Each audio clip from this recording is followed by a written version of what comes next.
Olá, aqui é o professor Alex Naldo e continuando no nosso curso de termologia, vamos tratar agora da segunda lei da termodinâmica no nosso material didático, é o livro 5, aula 18 da parte de Física 1. Então, a segunda lei da termodinâmica, ela costuma ser apresentada de três formas diferentes, com três enunciados. Essa forma daqui é a da conservação da energia, que foi apresentada por Sadi Carnot. É impossível a existência de uma máquina térmica com rendimento de 100%, ou seja, uma máquina que converta totalmente a energia recebida da fonte quente e converta totalmente em trabalho. Então veja que antes de Carnot, engenheiros e alguns cientistas achavam que se fosse possível retirar todo o atrito da parte interna, das engrenagens, dos eixos girantes de uma máquina térmica, seria possível obter uma máquina com rendimento de 100% ou muito próximo disso. E isso é longe de ser verdade. Carnot nos trouxe o conhecimento de que o maior rendimento possível para uma máquina termodinâmica é aquela dada pela expressão que ele nos trouxe, e que fica bem longe de 100%. Então, o rendimento de uma máquina térmica é dado pela razão entre o trabalho útil, o líquido, realizado por ela, e a quantidade total de calor, que é o bruto, fornecido pela fonte quente. Então, esse conceito de rendimento, de líquido sobre bruto, se uma linguagem mais econômica, ou então aquele outro conceito de linguagem que diz que é o útil sobre o total. Então veja como é que funciona aqui uma máquina térmica. Nós temos uma fonte quente, pode ser aqui uma caldeira, produzindo água fervente, que produz vapor em alta pressão e temperatura. Essa fonte quente, ela injeta toda a sua energia na máquina. Uma parte é transformada em trabalho útil, por exemplo, fazendo uma turbina girar, e a outra parte é despejada na fonte fria, um desperdício de energia. Então, aqui em Q1, nós temos uma energia mais organizada. Em Q2, nós temos uma energia degradada, mais desorganizada. Bom, então, veja que por esse conceito de rendimento, de útil sobre total, dá para ver aqui, por essas flechas, que Q1 é igual a trabalho mais Q2. E o útil, que é o trabalho, então, vai ser igual a Q1 menos Q2. Então, como o conceito de rendimento é útil sobre total, nós vamos ter aqui trabalho, que é o útil, Q1 menos Q2, sobre o total. E aí nós podemos fazer a divisão. Q1 dividido por Q1 dá 1. Q2 dividido por Q1, Q2 sobre Q1. Esta fórmula aqui pode ser utilizada em qualquer máquina térmica para determinar o seu rendimento. Basta você saber o calor total, a energia total que é fornecida pela fonte quente e a que é desperdiçada lá na fonte fria.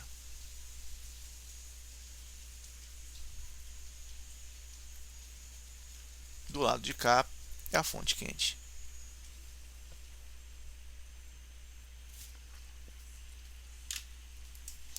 O rendimento máximo teórico de uma máquina térmica é dada pelo ciclo de Carnot. Máquinas que operam segundo o ciclo de Carnot são chamadas máquinas teóricas e ela possui o maior rendimento possível.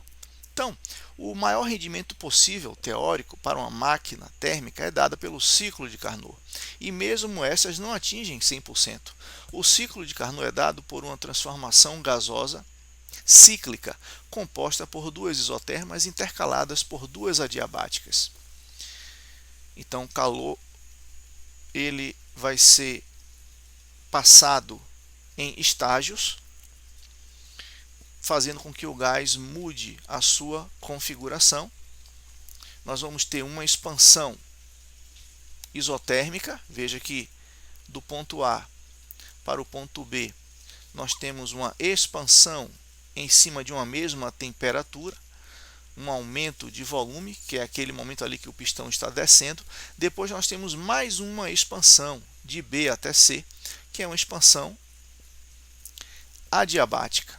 Veja que na expansão, que é o momento que o pistão está descendo, ele desce em dois tempos, tempo 1 e tempo 2.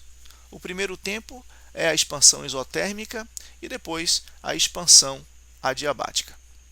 Depois nós temos o retorno do ciclo de C para D e de D para A. De C para D, nós temos uma compressão, uma redução de volume, só que em cima de uma mesma temperatura. Nós temos uma compressão isotérmica. Veja que a compressão se dá no momento em que o pistão está subindo, e ele sobe em dois tempos também. No primeiro tempo, isotermicamente, e depois o gás sofre uma transformação adiabática, aumentando a sua temperatura. Então, aqui está a representação e a animação que faz com que o trabalho realizado por essa máquina aqui, obedeça justamente ao ciclo de Carnot. Ele não colocou setas aqui, mas as setas seriam assim, nesse sentido, subindo aqui e subindo aqui. Então, nós teríamos expansão isotérmica, expansão adiabática, compressão isotérmica, compressão adiabática. Então, nós já vimos que a segunda lei da termodinâmica para máquinas térmicas nos traz essa equação aqui.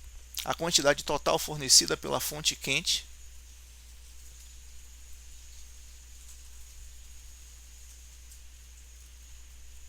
uma parte é transformada em trabalho útil e a outra parte é despejada na fonte fria.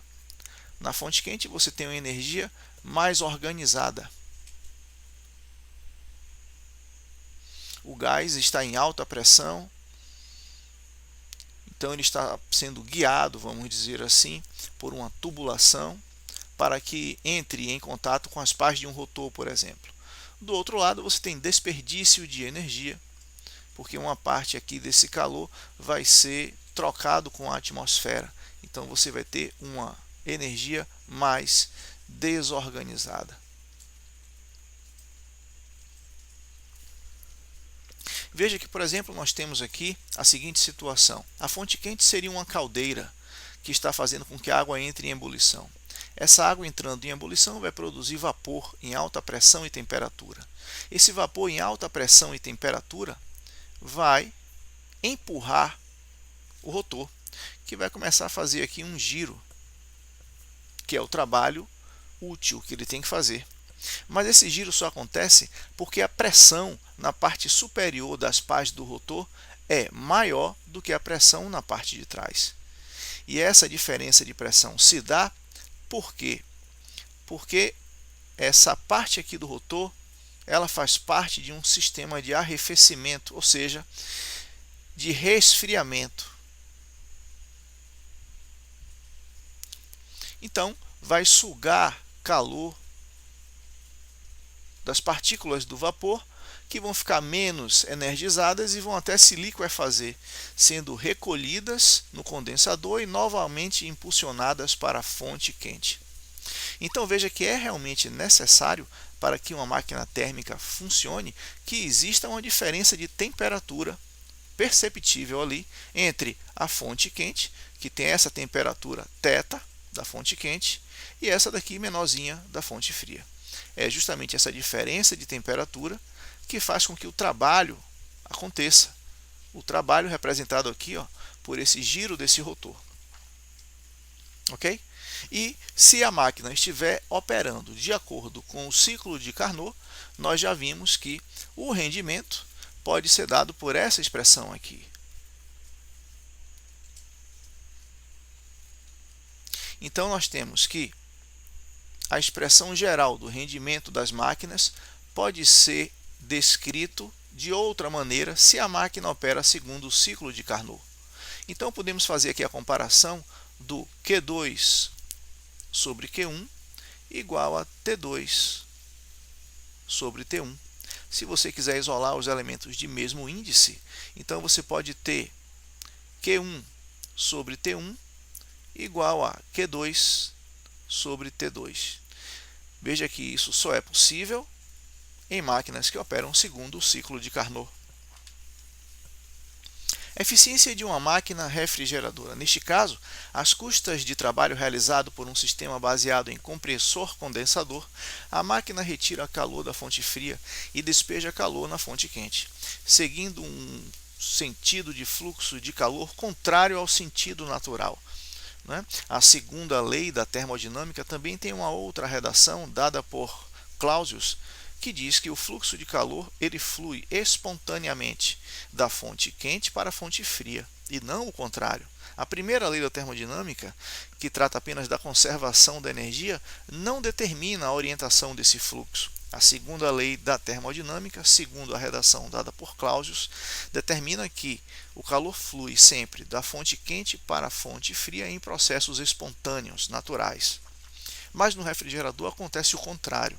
Calor é retirado da fonte fria a custas de trabalho e despejado na fonte quente, como nós estamos vendo nesse esquema aqui ao lado.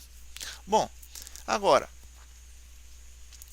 como é que se calcula então o rendimento? O rendimento, que o conceito é sempre o útil sobre o bruto. Nesse caso, o útil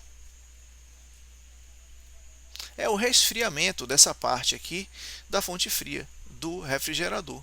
E o total é justamente o trabalho que foi realizado por um motor. Ok? Então, veja, por exemplo, aqui o funcionamento típico de um refrigerador em 4 estágios. Em um, o fluido, chamado de fluido trabalhante, ele troca calor com o meio externo. Então, essa serpentina aqui, ó, por dentro dela, o fluido está em alta pressão e alta temperatura. Essa daqui é a parte externa do refrigerador, é a parte de fora da geladeira. Né? Então, aqui nós temos troca de calor com o ambiente. E esse gás ele passa por um fino capilar, estágio número 2. Fazendo isso, ele passa de um ambiente de alta pressão para de baixa pressão, fazendo com que a temperatura dele, que aqui é alta, na parte interna do refrigerador fique pequena, porque quando você reduz drasticamente, devido àquele capilar que vai aumentar a velocidade do fluxo naquele estrangulamento, você vai ter uma queda de pressão, e essa queda de pressão vai produzir uma queda na sua temperatura. E aqui agora, em B, nós já estamos na parte interna do refrigerador. Estamos dentro do nosso congelador da geladeira. O gás ele passa frio por toda essa serpentina, sugando o calor do ar que está dentro da geladeira. E é por isso que essa parte do congelador tem que ficar em cima, para poder promover uma melhor troca de calor com o ar através das correntes de convecção, resfriando os alimentos ao passar pelas prateleiras. Depois, esse gás que está passando frio na parte interna do congelador, ele é novamente comprimido e impulsionado para a parte externa da geladeira. Ele volta a ter alta pressão e alta temperatura, trocando calor com o meio externo, aqui é a parte de fora da geladeira. E aí depois ele volta de novo a passar pelo capilar, que pelo estrangulamento faz com que a temperatura dele caia e a pressão, e aqui ele já está dentro da geladeira de novo.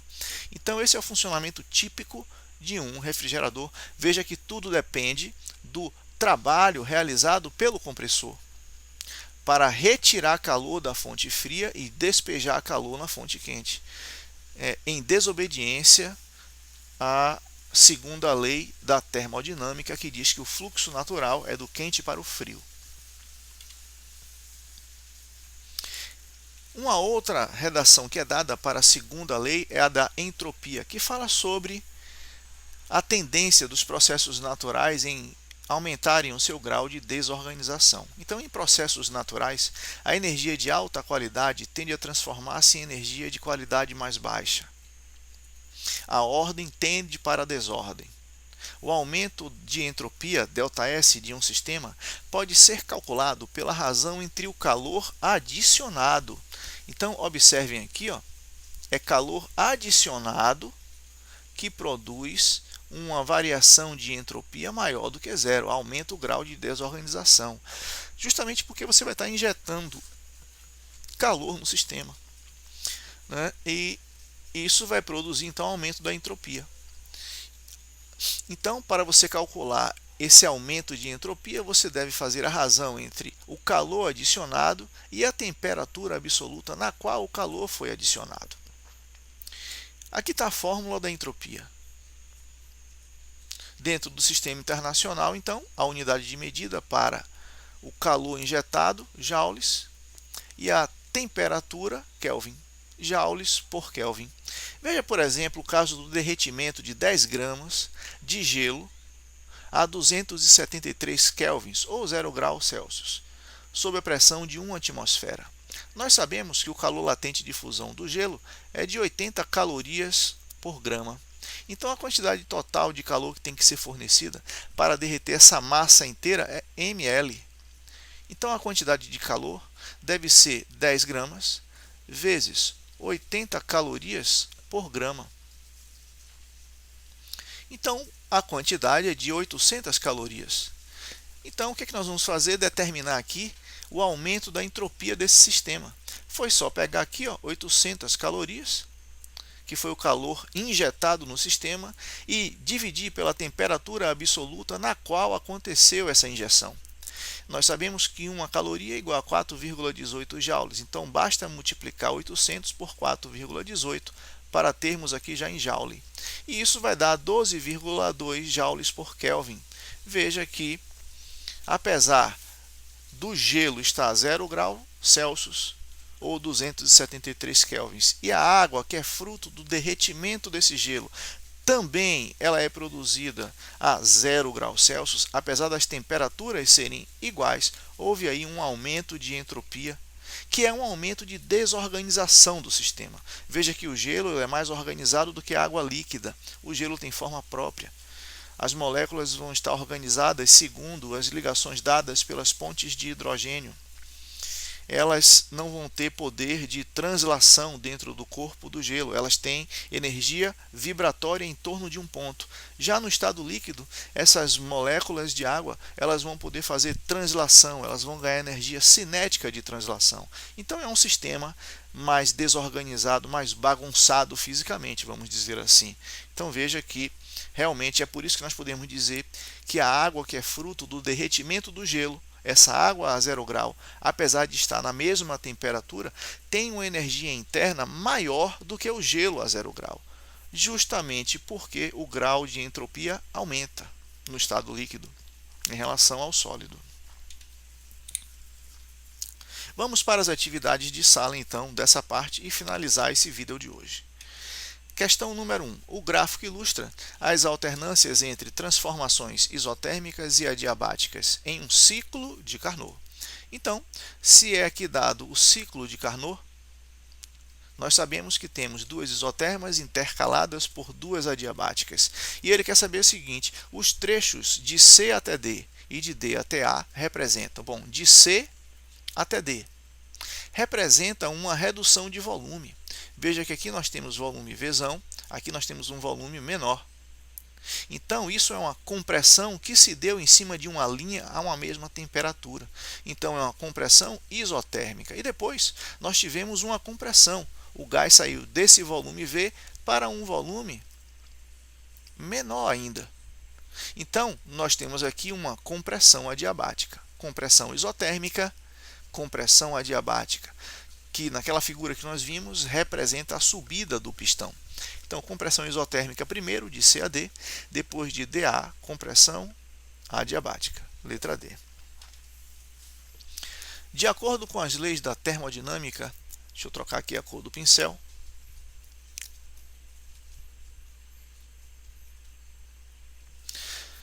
o corpo humano pode ser comparado a uma máquina térmica. A energia utilizada é obtida a partir das reações de oxidação. Durante os diferentes tipos de oxidação, há a liberação de energia, cuja quantidade depende da reação em particular.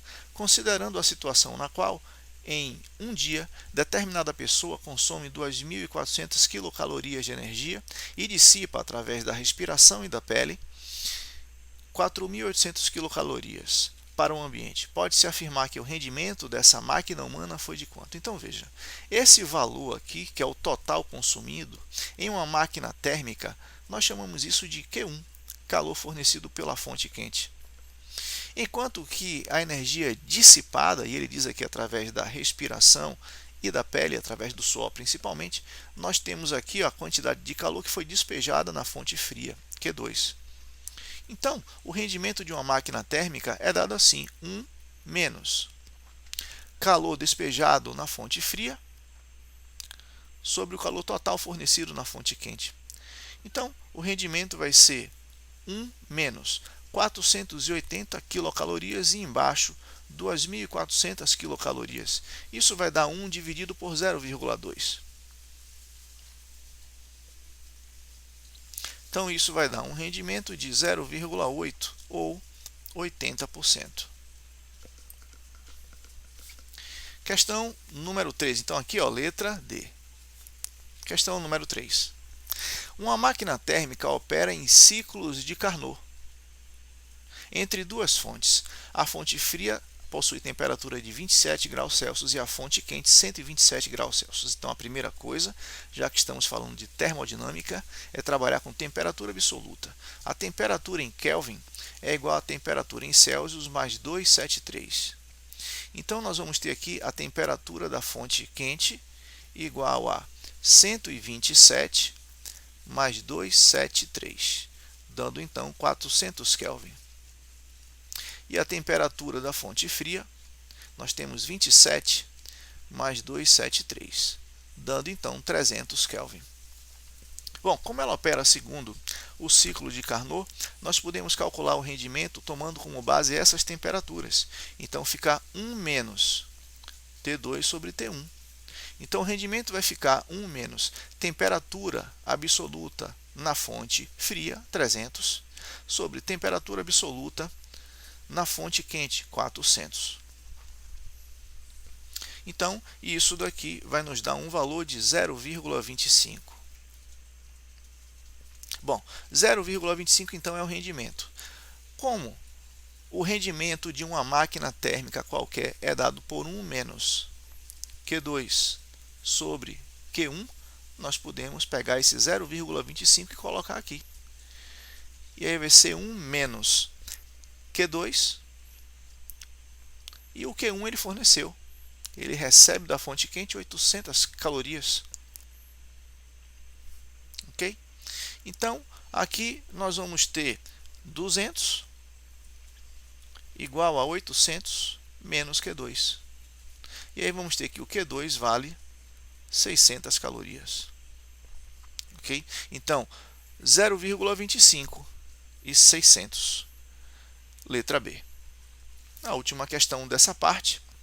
Sadi Carnot, em 1824, introduziu uma lei para o rendimento das máquinas térmicas que hoje se conhece como a segunda lei da termodinâmica. Segundo essa lei, o rendimento máximo obtido por uma máquina térmica entre as temperaturas T0, fonte quente, e T1, fonte fria, é dado por N igual a 1 menos TF sobre T0. Então, considere uma máquina térmica que funciona entre as temperaturas de 600, então aqui é a temperatura da fonte quente, e 400, aqui é a temperatura da fonte fria. Se ela recebe 100 joules de calor da fonte quente, então aqui é o valor de Q1. A quantidade máxima de trabalho que poderia ser produzida seria de quanto? Nós já vimos que rendimento em máquina térmica é dado assim, 1 menos Q2 sobre Q1. Mas o rendimento em uma máquina térmica que obedece ao ciclo de Carnot, que é o que ele diz aqui na questão, também pode ser dado assim, 1 menos T2 sobre T1. Então, nós podemos pegar esses elementos e comparar. E dizer que eles são iguais. Então, Q2 sobre Q1 igual a T2 sobre T1. Podemos isolar os elementos que têm mesmo índice do mesmo lado. Então, fica Q1 sobre T1 igual a Q2 sobre T2. E colocar os elementos que a questão deu. a quantidade de calor da fonte quente, 100. Temperatura T1 da fonte quente, 600. A quantidade de calor, Q2, isso nós vamos ter que encontrar. E a temperatura da fonte fria, 400. Isso daqui vai nos dar uma quantidade despejada na fonte fria de calor de 66,7 joules. Por outro lado, a segunda lei da termodinâmica diz que a quantidade de calor total fornecida, uma parte é trabalho e outra parte é despejado na fonte fria. Então, o trabalho que nós queremos vai ser Q1 menos Q2. Então, Q1 é 100, dado no problema, Q2 é 66,7, calculado por nós aqui, e isso vai dar um trabalho máximo de 33,3 joules. Então, letra B. Então, aqui nós concluímos essa parte da segunda lei da termodinâmica com a teoria e as atividades de sala. No próximo vídeo, vamos para as atividades propostas. Ok? Então, obrigado e até a próxima.